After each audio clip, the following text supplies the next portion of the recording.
Alright, let's break down what's really happening with the Iran-Israel crisis in 2025. If you've seen the headlines, preemptive strikes, missile launches, diplomatic chaos, you're probably wondering, how did we get here?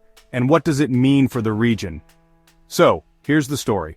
On June 13th, Israel launched a major preemptive strike against Iran. Why?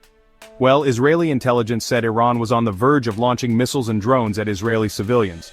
That's a big deal, but it didn't come out of nowhere.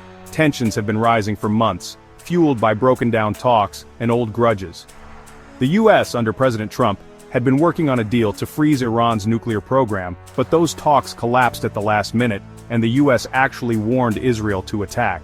When Israel went ahead anyway, the US pulled its diplomats out of Iraq and told military families to consider leaving the region, clear signs they expected things to get ugly. Now for some quick context, since 2023 the region's been a powder keg.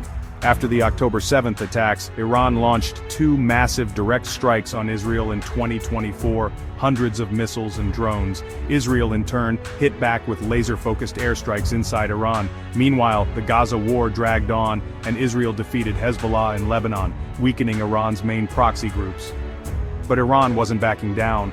By late 2024, it was prepping a huge retaliatory strike, using advanced missiles and drones plus its regular army, not just the IRGC. At the same time, Iran was desperate for a diplomatic deal and sanctions relief. They were repairing ties with Saudi Arabia, Qatar, and Egypt, and leaning on Russia and China for support. Israel, meanwhile, is more isolated than ever. The Gaza wars lasted 600 days and counting, and most of the world's now calling for a ceasefire.